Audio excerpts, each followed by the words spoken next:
Welcome to the Purpose Driven Executive Podcast, where we help you go from making your work your life to making your life work. We share true stories, interviews, and experiences that will help you, the hero, in your quest for passion and purpose. Higher purpose, higher productivity. This is the Purpose Driven Executive Podcast. What is happening, people of purpose? You know that I am for you. Anyone who is ignited for being here for a reason that's outside of yourself, that you know that you're going to do more when you're serving more. You are the people I love. You're the people I serve. And I've been scouring the planet and I've found some people you have to meet. Yes, it's COVID-19 era. And yes, I met them online. And yes, they are like peanut butter and jelly. They go together so well. They have a podcast together. I'll tell you about that near the end of this show. They are phenomenal. They are the voice of purpose. And I love some of the work that they've been doing, and that's what caused us to connect. But Erin, Moody, and Michelle Arguello, which I'll let her spell that for you. Erin and Michelle, welcome to the show. Hi, thank you so much for having us. We're excited to be with you today. Oh, wow. Do you sing duet or do you only talk in twos? You do not want to hear us sing. Yeah, no. That's everybody would just turn this off right now. Okay. So we don't want to know what you do. Like, everyone, you meet someone new and everyone's always like, oh, so what do you do? Like, that's how we come to categorize people. So we don't want to know that yet. Mm-hmm. Erin and Michelle, I want to know, what do you love? Oh, that's a good one. We love helping people reduce their fear of change. Yeah, that's our passion. That's what we love. We don't want people to be scared that change always has to be a negative, ugly thing. Mm-hmm. So we want them to get out of their comfort zones and be comfortable with being uncomfortable. Helping people reduce fear of change. Wow. And I know that when we grab hold of really that mission in life, right? Sometimes it takes 1,000 faces. We get to see it in many different iterations. What does that have you doing right now? What adventures has that led you into together and alone? We have so many adventures. Well, less adventures now with COVID-19. Actually, I might counter that to say more. Yeah, that's true. That's true. With the podcast, I mean, we've been where a lot of people might be slowing down, we actually are picking up because we, as you know, are in an arena that we can record from home. We have all these mediums. So we've actually been really busy to where we have included lots of new people to come on the podcast, and it's to the point where normally we have released a new episode every Tuesday. Well, for the month of April, we have literally so many amazing people lined up that we're releasing 2 episodes for the entire month of April. Right, every week. 2 episodes. So our adventures are with networking, meeting new people, and communicating. I mean, we just talk all day long. We communicate all day long, network all day long. It's amazing how many connections we've made just over the past month or so with everyone turning online. And I will tell you, it's interesting because, we just found out that we live close to each other. Right. We're what a coincidence, blocks. Right? Yeah. Crazy, right? Yeah, we needed this to join through a Zoom meeting. But, I wouldn't categorize myself as a surfer, but I'm on the journey to becoming the Big Kahuna. And really the idea is you ride the wave that you've been given. And for some people, this wave means, hey, I need to spend more time with my family. For others of us, it means, no. I have people and I have a message for those people, and I need to share that message. And that's what it sounds like you're doing right now. Yeah, absolutely. Yeah. I would say 100% that's what we're doing. Yeah, our priorities are definitely helping as many people as we can, because a lot of people are feeling lost. They're feeling fearful, uncertain. And if we can be a place, if our podcast can be a place that they turn to find hope, to hear inspiring stories, and to not be afraid of even this kind of change, and to look for the opportunity even in this kind of change, then that we're just like running full force towards that. So you've been talking to a lot of people. What are you hearing, and what is the message that you find yourself saying and sharing right now? I think we are telling a lot of people, I mean, first of all, we talk a lot about not having a victim mindset. Yeah. So I think Explain that. Yeah. So the reason we bring this up is because I know myself have had it for a number of years. I mean, I think that, a lot of us want to be the best that we can be, but then things come along, setbacks come. Yeah. And a lot of people will take those setbacks and use it as an excuse not to continue working on their goals. They'll feel like something is happening to them. Why is this happening to me? Why does this always happen to me? Instead of looking at it and taking responsibility for maybe the part that they played, or just, well, it is what it is. How can I move forward through this? Right. So for example, obviously we're going through an extremely crazy time. This is not anyone's fault. Yeah.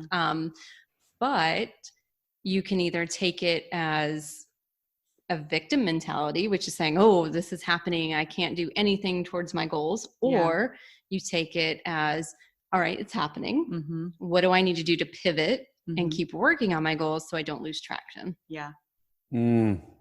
Yeah, I've been saying this for about a week and a half now. I believe this is the age of the innovator. And absolutely. Oh yeah, I like that. Yeah, absolutely. If you can adapt right now, there's such an opportunity for you. And by the way, like, I'm not talking about just financial opportunity. I do think that exists. But when we talk about purpose, do you also connect that with a people that need you, that need your voice, that need your help? Yeah. We want to help people find their purpose, and stepping out and like not being a victim, like Erin just said, is going to help you find your purpose. Right. Gaining more confidence will help you find your purpose. Embracing challenges will help you find your purpose. All of the things we talk about on our podcast and the things we're passionate about, all of those things are going to be building blocks in the foundation of people discovering and chasing after what their purpose and passion is.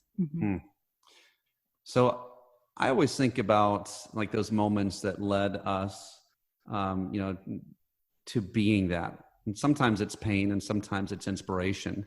I don't know why, but my brain is going, like, we have children, lots of them. And we're going through the Batman story with one of them. And of course, like, it's a tragedy of losing his parents is what turned him into a superhero. But like, not that it's a loss of a parent or a person, but it's like, what brought you to where you're at? What, like, you're obviously blasting out the message that says, come on, you're here for a reason. Let's live that intentionally. Let's avoid the pitfalls that other people are falling into.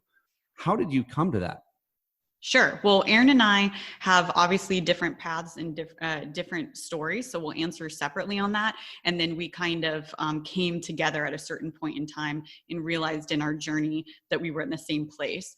But for me, I was married for 15 years. I have 2 children, and I went through a pretty ugly divorce. And it was really in that time that I started on my main personal development journey. And so for me, it was definitely trauma that I went through that led to me finding my passion, finding my voice, and turning a somewhat tragic and very sorrowful time in my life into a platform that I could use to inspire others. Yeah. And then I think for me, it was more so like kind of growing up in this people pleaser mentality my whole life. I had great parents, but they were definitely of the mindset that children are seen, not heard. So it was kind of do what I say and don't question. So I got to a point where I was in my late 20s, early 30s, and was in this career that I kind of hated. But also, we talked about purpose earlier. I didn't know what was going to make me happy. So I started kind of just getting into like self-help books, like listening to all these motivational speakers, and starting to get that realization that I had a lot of limiting beliefs. I had low confidence. And I think at that point, that's kind of when Michelle and I came together and realized we were both kind of on this self-development journey. Hey, thanks for being someone who is on this journey of purpose with me. And I am with you, my friend, and I've got something for you. Have you ever been moving towards purpose and sometimes it just looks like a big mess? Sure you have. We all have. And the reality is we're usually not going to get to a destination unless we have a roadmap. And that's exactly what I've created. If you will go to purposedrivenexecutive.com, you can get it for free. And this is the culmination of all of my studies, all of my coaching, all of even my own personal living. And I've created a very visual, very easy way for you to map out your purpose. This is for you. This is for people you're leading. This is for your family. Go on over right now, purposedrivenexecutive.com, and get your free map of purpose. Talk to me, like you've said something a few times here, and I want to dig into it. I believe that all of us we create this shell around us, right? And that shell keeps us comfortable, it keeps us safe, it keeps us to where we don't have to guess what's going to happen, whether it's good or bad, right? That's a big deal right now with Corona. Yeah. But like when you say limiting beliefs, like describe what that is, describe how you see it, describe how that's locked people down in their lives. Talk to us about that. Sure. Limiting beliefs usually start when you're young. You don't even realize that they're developing. It might be a traumatic incident or something that's just told to you over and over again. So in your subconscious, you start to believe. So it can be something like, I'm not enough. I could never be this. It's something negative that you believe about yourself. I always fail at whatever I do. Yeah. I will never make enough money. There isn't enough money. All of those are limiting beliefs that hold you back. And usually you don't even realize you have them. It just seeps into the way you view your life and life in general. And once you can start identifying what some of your limiting beliefs are, then you can start addressing them. But it takes work. A lot of work because it is in your subconscious, and you have to really concentrate on identifying what your particular limiting beliefs are, and then stopping yourself in your thought loops, the story you tell yourself, and start reprogramming the stories that you're telling yourself. Right. You have to change what you're thinking. Your thoughts are going to change your attitudes and your behaviors and then your actions, but it all starts in your thought life. How does one spot that? I realized, I read have you read The Big Leap by yeah, we love that book. Great book. A friend recommended it to me, and I was really kind of astounded by what he had to say there. But there were some things that that had to do with joy limitations. Like, I'm not so comfortable with this much joy. This is way too much. Or success. Same with success. Joy, success, right? And so what happens is we find a way to slow down because we just don't know how to cope with that. So how have you helped people find that, or how does one find, oh my gosh, these were limiting beliefs? So I think like for me, when I figured out, I had just done I can't remember the name of the coach of the program that I was in, but she basically just said for, I don't know, a week or whatever, start just noticing your thought pattern. Yeah. What is your thought pattern? Think about just, no holds barred on it. Just what do you normally do? And then start to notice how many of those thoughts are negative. And then you'll start to see, well, first of all, you'll probably start to see that you have a very negative mindset, because a lot of us do. But then you'll start to see themes of the same things popping up again. Right. And you can make a list of the areas in your life where you're feeling challenged, right? Where you're feeling like it doesn't really flow. There's no flow. You always feel like it's difficult. And like Erin said, there's negative storylines in your head about those things. That's how you can start to uncover what those limiting beliefs are. Yeah. And I think too, like for me, one of the things that I really noticed was that like if anything ever went well in my life, or like if I started to have like a multitude of things that started to go well, then I would just look for the negative, because I didn't ultimately believe that I deserved any of it. But the first step is just noticing that negative pattern. Like it's going to take a while for you to notice what your real limiting belief and you're going to have is. to be honest with yourself. That's true. That's hard for people. It's hard to be honest with yourself and say, you know, I kind of have this, you know, what would be considered a flaw, or I have this way of thinking that isn't healthy. To really come to terms with that is the biggest step. I think too, like you're also having to challenge what you've been told your whole life. Yeah. And you might have to accept that maybe some of the things that your parents believe, who you love and adore, they've given that to you. Exactly. And it's actually a negative versus positive. Right. Especially around money mindsets. Right.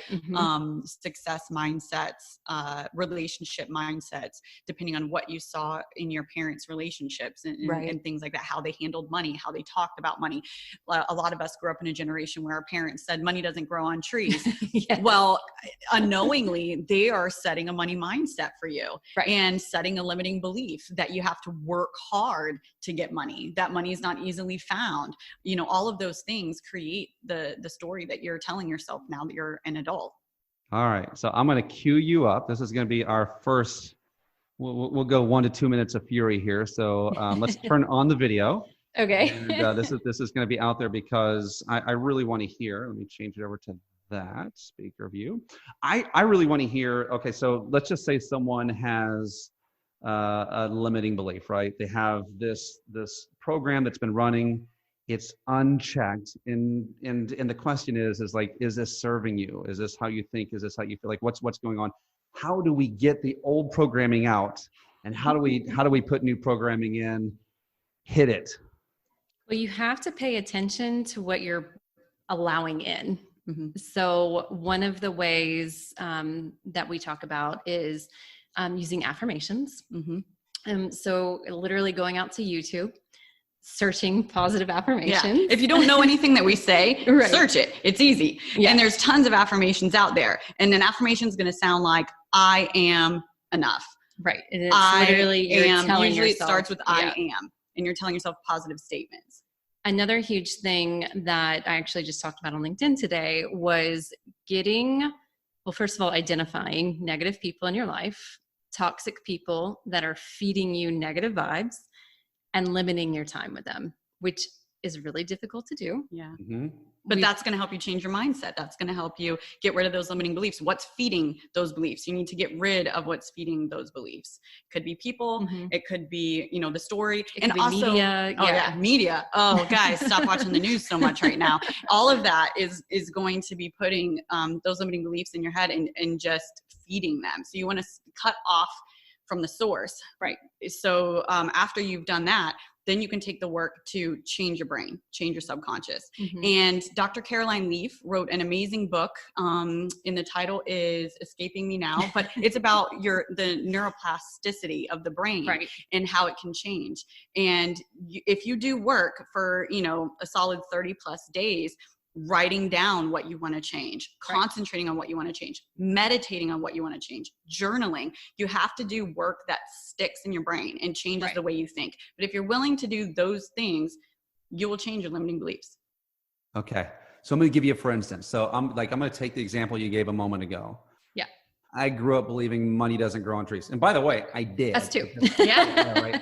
So I still haven't seen it growing on trees, but it's like definitely you change the mindset of the abundance. But all right, so growing up with that, getting to a place to where there's success, but for whatever reason, there's never any wealth accumulation because there's always a mindset. You're always going to find that equilibrium.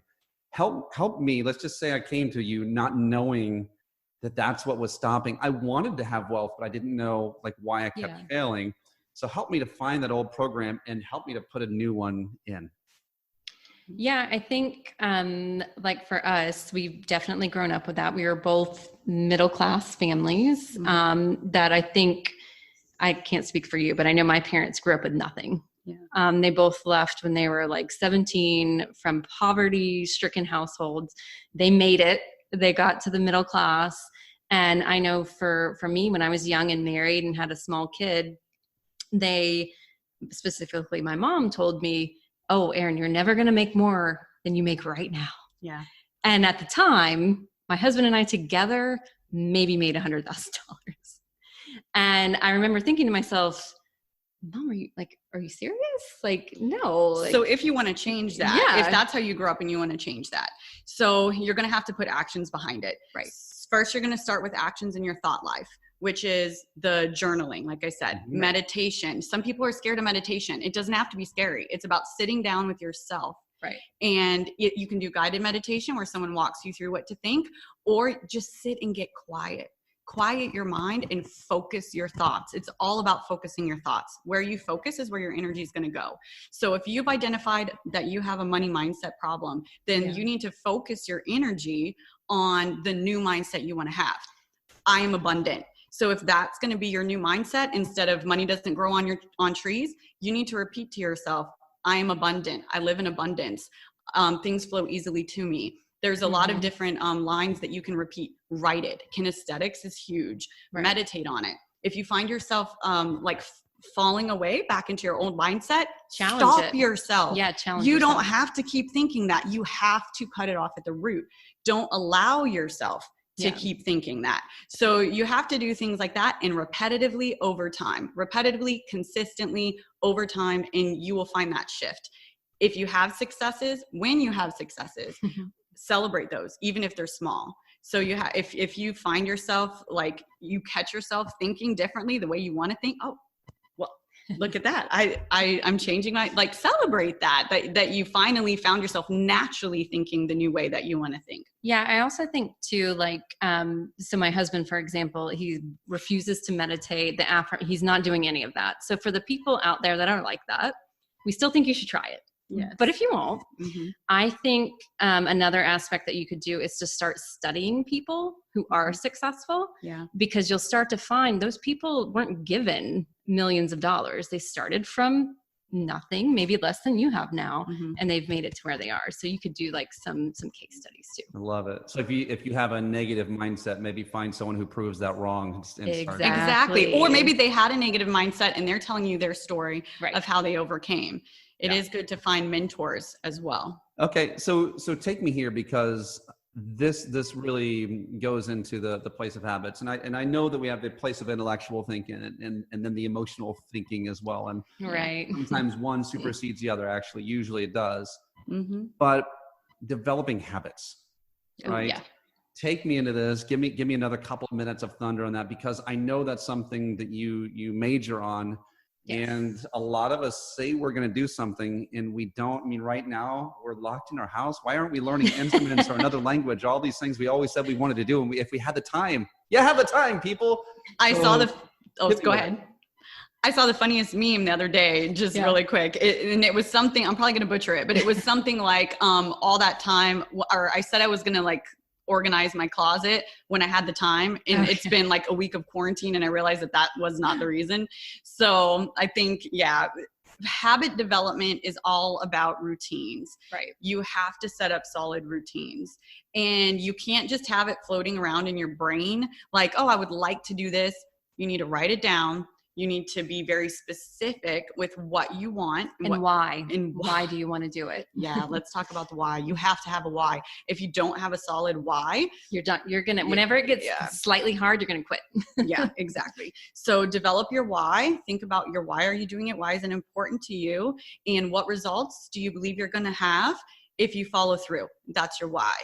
And then you can start thinking about what routine you want to have. Yeah. And I think it's, there's a book called The Power of Habit or something like that. And they're talking about, they're talking about habit stacking, I think is the term that he uses, which is basically take a habit that you already have and add on to it. And then that will make it easier for you to start a new habit.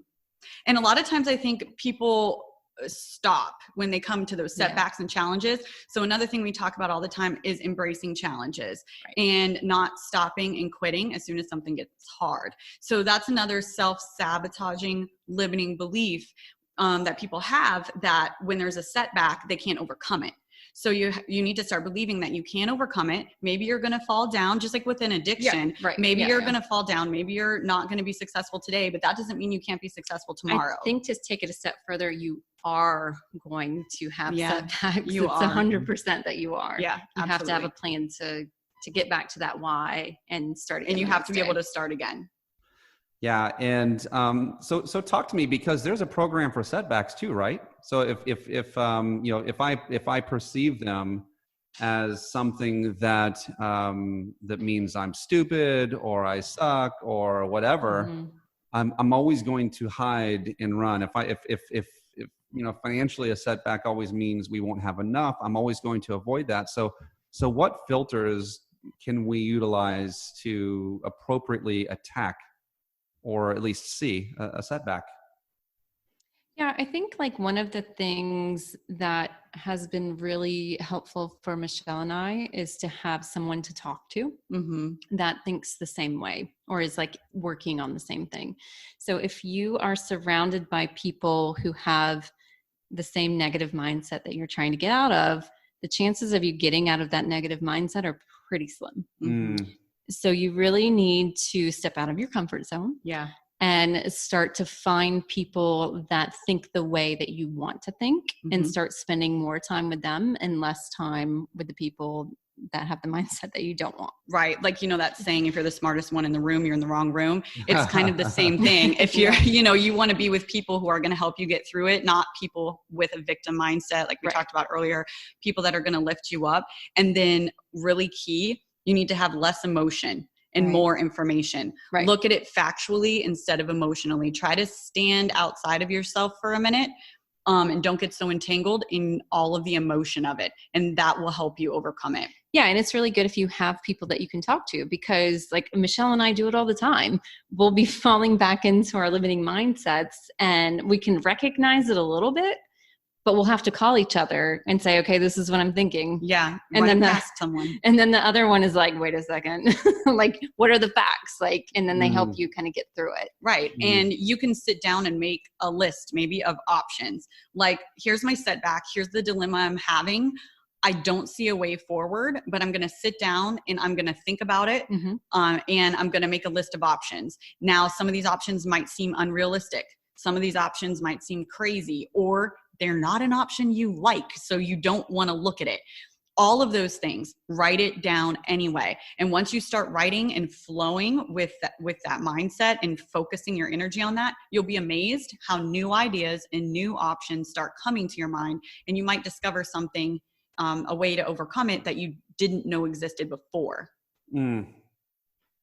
That's so good. And it's interesting how sometimes we'll end up in an emotional response, and that's actually protecting or not really protecting us. It's actually a wall between what we truly want. And example in my life, as you're talking, I was just kind of picturing how when my wife and I would sit down to do the finances, we had a time set aside, and I would always just get this pit in my stomach.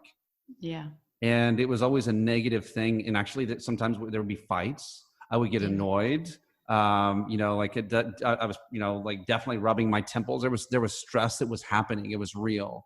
And I had to realize that, that came from the idea that I approached them as though I wasn't going to be, through a lot of like examination, I wasn't going to be able to do what I wanted to do. That's what it felt like. Instead of, once we began to, it took some work to essentially create that pathway of saying, no, we have more than enough. And even if we do have a scenario that's a setback, then we also have a solution. And, now I would say that when we get together, we do it, a couple of times a week, always at least once. But the interesting thing, by the way, is that the negativity wasn't coming because of income. There was income. It was just, we would always find a way to have an equilibrium, like where we spent everything that we had. And, but we've come to the place to where it's like now, hey, this is a fun thing. Like we're overcoming, this is good. And, we probably had to maybe lie to ourselves. Maybe not lie, but maybe talk ourselves into feeling that before we actually did feel that. Yeah, like literally changing your mindset, like putting it more to, like you just said, this is going to be fun. Yeah. Self-talk is important. I'm just curious about how long do you think it was that you and your wife had this kind of like negative mindset about the money before you decided to change that tone? Oh, so I would say the tone's only changed in this last year. And we've been married for 25 years. That's important. Yeah. Yeah. Because the longer you let negative emotions infiltrate, let's say, an area of your life, like finances, or for a lot of people in relationships, maybe sex, like wherever that negativity is infiltrating, the longer you allow it to build and don't address it, you're creating negative associations. So now if you, well, not now because you guys worked through it, but let's say back then, if you even heard, let's sit down and talk about the finances, you're going to have a guttural reaction. Right. You don't, because you've now created and solidified in your subconscious that this thing is negative. So that makes it harder. Yeah. I still feel that way sometimes. And I'm like, no, we get to, we have to do the finances today. That's great. But yeah, that's exactly it. And the interesting thing is I can tell you, Erin, Michelle, that that basically kept us from looking at it. And it also, you'll avoid it. And so when you avoid, so like what you ignore will shrivel, right? So it's an area where we were not thriving, even when income thrived. Like that was just something that wasn't.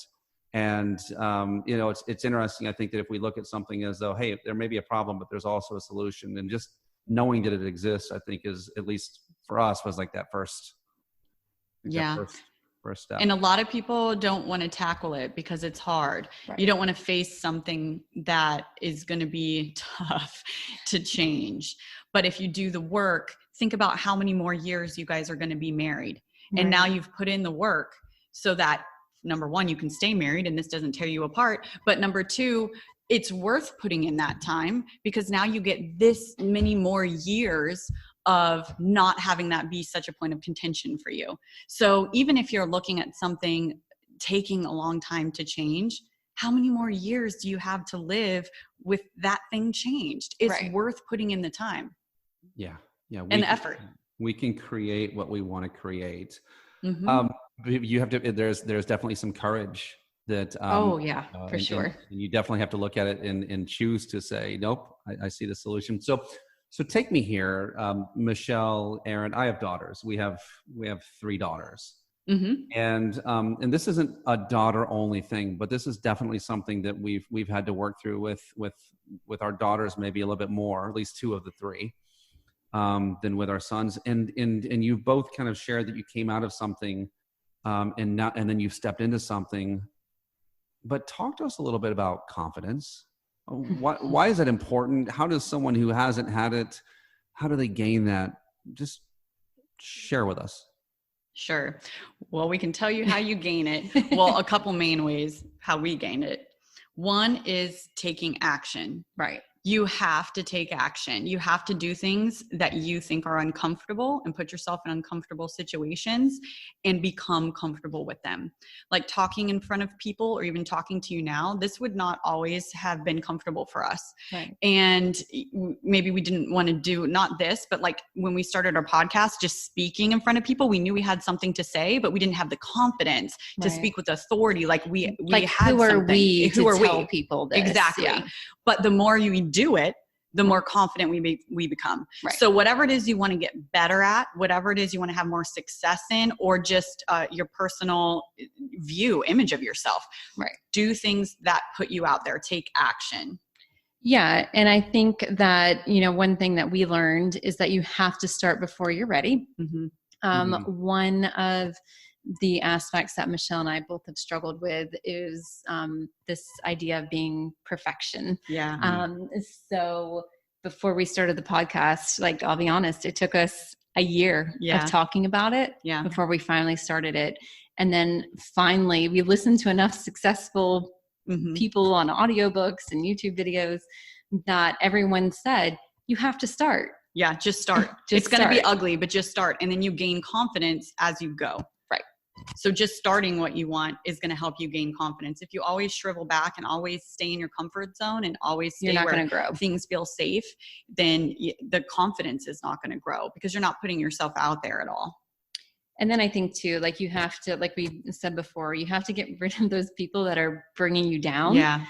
Because unfortunately, when you are someone that is a people pleaser, that likes to help people, you unfortunately attract a lot of people that take advantage of you and purposely put you down to make themselves feel better. It's kind of sad. It is extremely sad. Yeah. But I think once you start, like Michelle said, taking those actions, you get that confidence, then you start really seeing people who will show their true colors. Yeah. But you have to take that courage to let them go. Yeah. And then stop caring what people think. Right. It's hard to be confident if you listen to every naysayer. And, maybe somebody gives you 10 compliments, but one person says something negative. And what do? You hold on to the negative that you heard instead of the 10 other compliments. And I know for me personally, like that's having a tumultuous marriage and then being on the dating scene again with 2 kids. I especially find myself struggling with confidence because I'm like, oh, I'm a mom. I don't have a lot of time. I have kids. And people will feed that persona to me. Right. But I can't listen to that. If my ex-husband tells me, well, nobody's going to want you. You're washed up, you're used, you have 2 kids. Who do you think is going to want you? I can't listen to that. I refuse to listen to that anymore. So my advice is if you have someone speaking particularly negative into your life, you can't allow them to continue that and you can't listen to it. One of my favorite people to listen to, and Michelle loves him too, is Gary Vaynerchuk. Yeah. So he's like the best one. And he says it all the time in his videos and books and things like that. He's like, you just got to stop caring. Yeah. Like, just stop it. Like, they don't have anything to do with what you're doing. Yeah. So you just have to stop caring about the naysayers. That was so good, but I want to go there just a little bit more on the people pleasers because and maybe I'm wrong here, and you can talk me out of this, but even with like I don't see a reason why we always need to be happy. I think that good contemplation comes out of sadness if we don't see it as a bad thing. And I also don't think so. Like all of the things that seem to be extolled in our culture, they definitely have their positives. But whenever I see like a people pleaser, for example, I see a positive side to that too. I see someone who cares.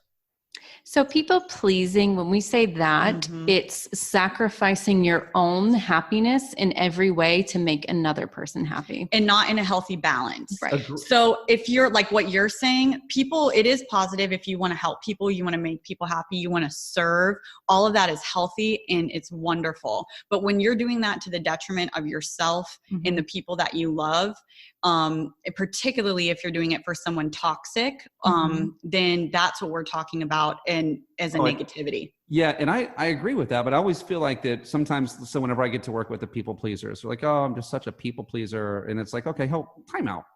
Like, let's look at really, why are you people pleasing? There's a reason. It's informing, important to you. And it's just that you want to make people happy. So let's be okay with that part of it.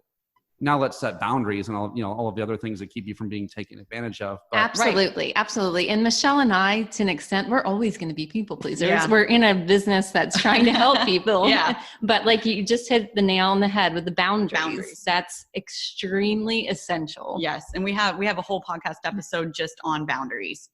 Boundaries. That's such a strong deal. I want to hear about like your take on talents and for me, I will like for me, like the place of purpose exists where you know your people and you know yourself. First off, you know your people, you know the talents that you have to be able to serve those people, and you're doing it from a place of balance. Like that's a place where we find, I believe, purpose. There's something good that happens in purposeful work for others. But it doesn't happen when I'm doing something that I'm not made to do. Like I could never build a house or fix a car or any of those things. And I love people who can, but I can't. So for me to try to serve someone out of that talent would be stupid. you two are good at being able to connect people with their talents. Why is that important? Like, how do we figure out those talents, and how do we point those in the direction to where it's serving others and it's serving us professionally too? So it's so funny you ask this, because one of my obsessions is Myers-Briggs. So if you haven't heard of Myers-Briggs, it's a personality test, and you take it and it gives you like this 4-letter, acronym basically. And to be honest, like, it's not completely scientific, I don't think, but it gives you a really good idea of a starting point. A baseline. So you can see, are you introverted or extroverted? Mm-hmm. Which basically means, do you get your energy from being alone or being around people? Are you an intuitive thinker? Like, all of these things that can tell you how you typically are. Now, that doesn't mean if you're an introverted person, you can't go speak in front of a room of 1,000 people. Of course you can. It's just going to drain you. Yeah. So I think taking, whether it's Myers-Briggs, there's a million personality There's Strengths Finder. Enneagrams. Yeah. So, just taking a few of those tests will help you start to see, what are the things that I'm scoring the same on? Yeah. So for self-awareness is key. Exactly. Self-awareness. And then you can see, these are the things that I'm kind of naturally good at. Here are the things over here where maybe I need to strengthen, or maybe you don't, like, depending on what you want to do. And to get into that flow, like you were talking about, where you kind of combine everything and you're hitting every facet of your life in kind of stride. So once you figure out what, like your Myers-Briggs, and you figure out about your personality, you're becoming more self-aware, then you can think about and maybe list out, what do I like to do? What do I get passionate about? And how can I match those things with my personality? And then what are my strengths, and where can I build those strengths to match and build on what I already found out about myself? Then if you want to add in the service part, you can take, what you found out about yourself and think, all right, how can I serve in my community? How can I serve others? Where do I fit? Whether it's the Humane Society or volunteering at your church or starting a podcast, if you just have to get a little creative and spend a little time with yourself and getting to know who you are and what best fits for you. And I would say you're probably not going to get it right on the first try. You're definitely not. So don't think like, oh, I'm never going to figure this out because the first thing I tried didn't work. Right. You're going to have to try more than one thing. And then eventually, you're going to land on it. And then you're going to know. It's going to be like, oh my gosh, why wasn't I doing this 10 years ago? And because you had the experience with things that maybe didn't work and didn't feel right, you're going to know that much more when you hit the thing that is right. That is so good. That is so good. And, I encourage you, listen, if you are out there, you're in the audience and you're like, I don't know what that is. Just slow down. Listen to Erin, listen to Michelle. Who are you as an individual? Take the tests are out there. They're everywhere. We're going to plug. So I'm like so obsessed with Myers-Briggs. I can't even tell you. Like, I have a notepad in my iPhone of everyone that's taken the test and what their Myers-Briggs is. But there's a website. It's totally free. 21 personalities. 16? No, yeah, 16 personalities. 16personalities.com. It's completely free and it's really, really good. It gives you a really comprehensive one. Love it. That's so good. Know yourself. Find your gifts and talents, and find a way that other people would value that. And always ask how others can benefit. How can you bring value and add value to someone else? And it's amazing how that comes back to you. That's not the reason why you want to do it, but it's just the karma of the universe, the give and take. And you should always be looking at how you can take your strengths and help others with those. Love it. Well, I want you to round us out, fire us up, tell us how we should be thinking and framing these times that are, and connect us with just that final message of positivity, and then tell us where we can find you. Yeah. So I think for us, we really want people to understand that they have the power to change their lives. Right. It doesn't have to be overnight. In fact, we actually tell our listeners that they should be trying to make a 1% change every day. If you make a small change every day, you're going to wake up a year from now and you might have a different life. Right. In fact, you probably will in some ways. So you don't have to figure out the big leap right now. Just start small and make it continuous over time. Yeah, small, consistent changes over time. And the last segment of every podcast we do is called Instant Impact. And we always have our guests give their like one little tip or piece of advice that they can do right now, that everyone can do immediately right now to enact a small change. That. Yeah, give it to me. So, actually, hold on. Let's go live video because we're gonna give that minute of instant impact right here. I want to see you. And we're gonna put that in a couple places. Oh, right. So instant impact right now, what I would say with coronavirus going on, like our one big piece of advice we keep finding ourselves telling people is control what you can control. Turn off the news. There are so many things that we cannot control right now. We can get mad about it. We can lash out. We can spend our whole night anxiety, craziness, not being able to sleep because of it. But instead of doing that, you can control what you can control, which is your thoughts, your attitudes, your actions. And that's contagious. So if everybody around you is kind of freaking out and you're the voice of reason, I'll say, or the person who's more balanced and steady and calming, you're going to then be contagious with that energy to those around you. So our instant impact for you guys would be to control what you can control, let the rest go. It's freeing to let the rest go. I love it. Yeah, absolutely. I love that you use the word contagious, by the way, because these things the good stuff is viral too. Exactly. And, that's absolutely the point. If things are going to be contagious, let's make them good. Spread things that are positive. Right. Let it be the good. It's interesting, some of the divisiveness and just weird stuff that happens if you poke your head into social media, which is that other negative, dark place. Yeah, stay away from that too. Erin and Michelle, where can we find you? I know you have a great podcast, all those things. How can our guests connect with you and follow more of what you're doing out there? Sure. Well, if you go to our website, you can find everything, and that's www.styleyourlifepodcast.com. We're also on Instagram, Facebook. We're at Style Your Life Podcast.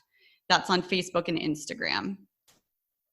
All right. And for those of you who are in the South, that's Style Your Life. Yeah. Style Your Life Podcast. Wonderful. Listen, for the rest of us that are out there, thanks for being with us today. Things are just better with purpose. You're going to be more of you. You're going to bring more joy, more life. The world needs the song that you're singing. So go out there and sing it. I just want to, encourage everyone out there, find your people, find your mission, find your message, and get busy. Love it. And I will add one more thing for our plug. Obviously, we're on all the podcast platforms. I didn't say that, but look for us on iHeartRadio, Spotify, Apple. And even if you say, Alexa, play Style Your Life Podcast, she will play it for you. So you can look for us on all the podcast platforms, Style Your Life. Mancy. Appreciate it. Thank you so much, ladies. Thank you.